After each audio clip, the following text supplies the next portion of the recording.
शंकर जी को वरण कर लिया था और तथा पितम ताप तेना हम बनवागतम, और आप उसके उल्टा निर्णय कर दिए, विष्णु भगवान से शादी हमारा ठीक कर दिए, इसीलिए मैं जंगल में आ गया। उनके पिताजी बोले कि जब ऐसा बात था तो तुमको हमसे कहना चाहिए था, तुम चलो और तुम्हारा शादी शंकर जी से ही हम करवाएंगे।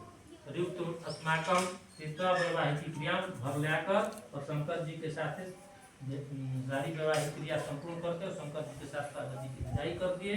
और शंकर जी कहते हैं कि तेन व्रत प्रभावेण प्राप्त आश्रम के, हे पार्वती इसी व्रत के प्रभाव से मेरा तुम अर्धांगिनी बन गई।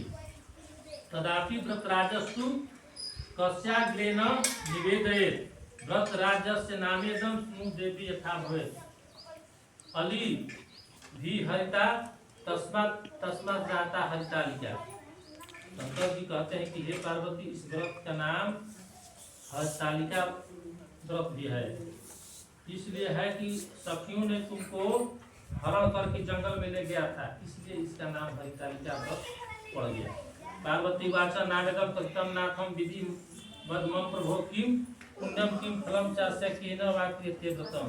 और कहते हैं पार्वती जी शंकर जी से फिर पूछती हैं इस व्रत को क्या करने का विधि है, उसको करने से क्या फल और उनकी क्या प्राप्ति होती है।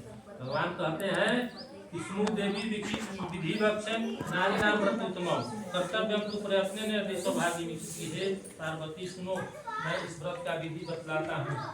जो भी स्त्रियां सौभाग्य की इच्छा रखती हो उसे इस व्रत को करना चाहिए। कैसे करना चाहिए? तोरणादि च कर्तव्यम कदली अस्मभ्यंतम आच्छाद्य वस्त्रेण नाना वर्ण विचित्रिताम, सिंहासन बनाकर उसको में चंदवा लगाकर कदली स्तंभ माने केला के खंभा से आच्छादित करके और सामूहिक रूप से पूरा इष्ट मित्र कुटुंब के साथ इकट्ठा होकर और नाना प्रकार के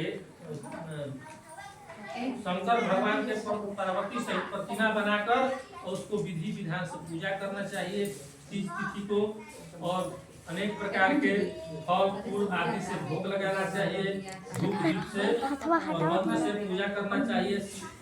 शिवाय शिव रूपी ने मंगलाए महेश्वरी शिवे सर्वार्थ दे देवी शिव रूपे नमस्तुते।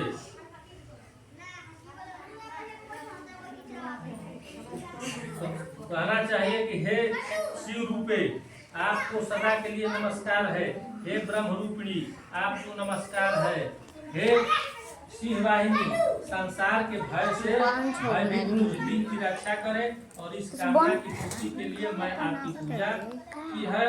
हे पार्वती मुझे राज्य और सौभाग्य दीजिए, मुझ पर प्रसन्न होइए। करना चाहिए, तदंतर विधि पूर्वक कथा सुनना चाहिए, ब्राह्मण को दान देना चाहिए और इस तरह एक चित होकर स्त्री पुरुष दोनों एक साथ पूजन करें एवं वस्त्र आदि जो कुछ भी हो उसका संकल्प करें। ब्राह्मणाय प्रदातव्य वस्त्रेणकं तत्रैव कुचे देवी सर्वा प्रमुचते तत्संग भवेद्राज्यं सौभाग्यं सुखोदायकं विद्यां तु यदा नारी अन्नहारा समाचरित। कहलन की एकरा बाद यही विधान से व्रत के करे के चाहिए। आ एकरा से जो उल्टा करी तृतीयायाम तु या नारी अन्नहाराम समाचरित, जे तीज के दिना जे भोजन करेला खा लेला तीज व्रत ना करे भवेद बंध्या माने बंध्या वैधव्य के